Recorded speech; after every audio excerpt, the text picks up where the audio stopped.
Hello and welcome to this game review. In this one we will take a look at weak squares, weak pawns, and also potential endgames, and one more theme which is not trusting your opponent. So this started as some opening d4, e3. This is usually aimed to play the Collie system, which is quite a solid way to play for white, but it's not exactly ambitious. So black develops like this, b3, c5. c5 is a nice move, trying to exchange the c-pawn for e-pawn, and black is allowed this exchange. If white took back like this, and after d5, knight c6, we would get some exchange Caro-Kann position, where the bishop is simply completely misplaced on the b2 square. So instead white takes with the bishop to keep the diagonal open, but now the bishop is exposed. So after knight c6, bishop b2, black has somewhat of an advantage because he has 3 pieces developed, and also he has 2 pawns in the center. So he puts the pawns in the center, the bishop goes to g4, e5. Generally I would suggest castling before all of these operations, but this is fine. Bishop goes back to e2 since e4 was a big threat. Now black plays e4 anyway, but this is somewhat of a positional mistake because it gives up the d4 square to the opponent, and it also potentially creates a weakness on e4 after white inevitably plays c4 at some point to undermine the center. Instead, there was no reason to push the pawn here, and in general we should not push pawns unless we get some kind of concrete value out of it. So here instead we could protect the pawn on c7 with the queen like this. And here black would be doing very well. Castle next. The rooks can go to e8 and d8, and these pawns protect a lot of squares from the opponent's pieces. But instead, after e4, now white has an easy reply, knight d4. The bishops are exchanged and castles, and here black still has somewhat of an advantage, but it is kind of dissipating because white will eventually try to play c4, and this pawn on e4 will be quite overextended. So castles and rook c8, and white plays c4, but this does create the weakness on d3. So this is when we put the pawn on d3, this is kind of the last thing we want to look at.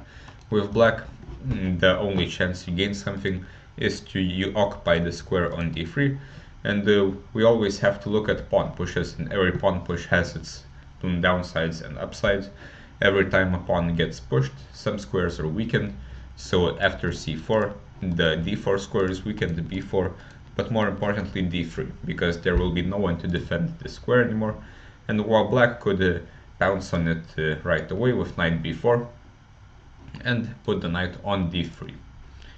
So instead rook e8, but this is kind of abstract. Now black is on the defensive, and when we play defensively like this, defending the e4 pawn in advance, this usually allows our opponent to get the initiative.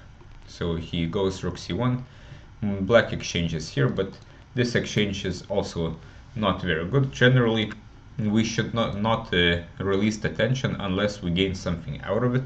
And here white is not really at any time threatening to take here, because we will take back with the b pawn, and then we will have bolstered the center, while black does not really gain anything from improving the opponent's bishop to come attack a7. Instead, again, the square is here, knight b4, attacking here and here should give black an advantage, as the knight on b3 would be very strong.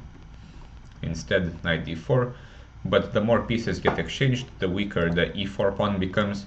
And I'm saying the pawn is weak even though it's defended, because this tension will at some point be released, right? So either black will take or white will take. There will be no pawn on d5, so the pawn on e4 will require defense from pieces, which is not what we want. Queen a5. Now white is slightly better in this position, because pieces are getting exchanged and the pawn on e4 is attacked, and as you can see, white is controlling the c file, which is because black cannot do it as well because of the pawn on e4. So these are the consequences. So now more pieces are exchanged, and we get some endgame. Queen d4. The queen is also more active for white. The knight for black is not very stable. Rook d8, queen e4, and the pawn has dropped. Now white has a pawn for nothing. Knight c3, queen c2, defending a2, and b5, which makes sense, but white has a nice tactical solution to this move. which is the attacking move a3, threatening the queen, and as the queen moves, it cannot defend the knight on c3 anymore. And at the end of this, white will actually be 2 pawns ahead, and after he creates some loft for the king, the game should be quite easy to win for white, as he already has the rook behind the passed pawn. He will just have to suggest a queen exchange at some point. So knight e5 instead. White misses his opportunity, and now after rook c8, black has some dynamic counterplay for the pawn.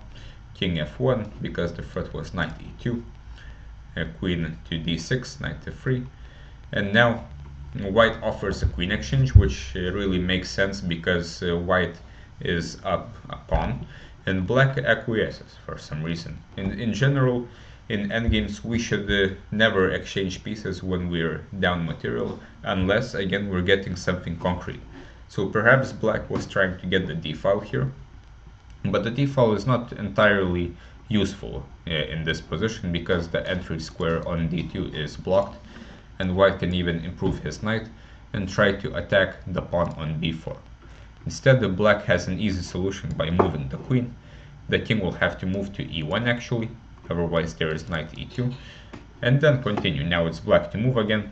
We can play, for example, rook c5 maybe, put the rook on a5, the a2 pawn should be lost, and white's king is actually in some trouble. The pieces are very passive, the knight is very well placed, so black is not really worse. Instead, after rook d8, now white has an easy advantage in the endgame, as he is a pawn ahead and his king is actually not weak anymore. It is now a strength to have it in the center. a3. This kind of makes sense to try to destabilize the knight, and black believed that this pawn is not hanging, but unfortunately this was a big miss by black. a5 defending the b4 pawn. We should have calculated that we can actually take the pawn, so the knight cannot be taken because of the forcing move and check rook d1. After king e2, simply a2, and there is no one stopping us from promoting to a queen. And instead, white can play knight d4, and he should, but after a2, rook e1, it's clear that white's plan hasn't really gone according to plan. Right?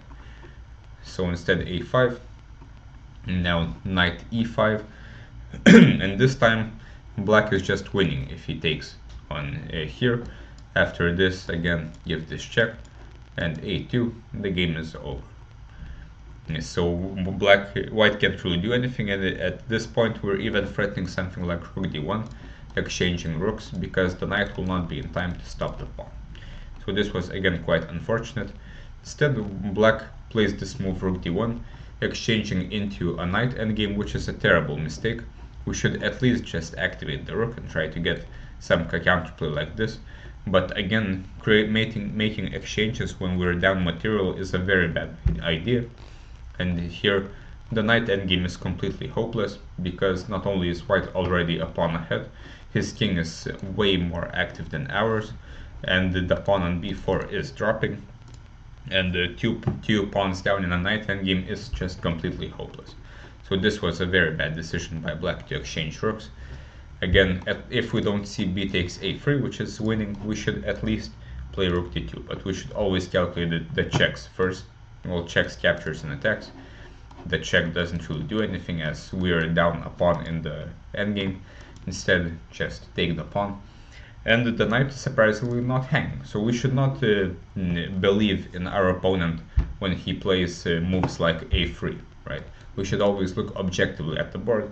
Perhaps it's difficult as the opponent is higher rated, he also has a big time advantage, so he is kind of dominating psychologically. But chess is a concrete game, we should look at the position. So this was quite unfortunate, and the rest of the game, not much happened here.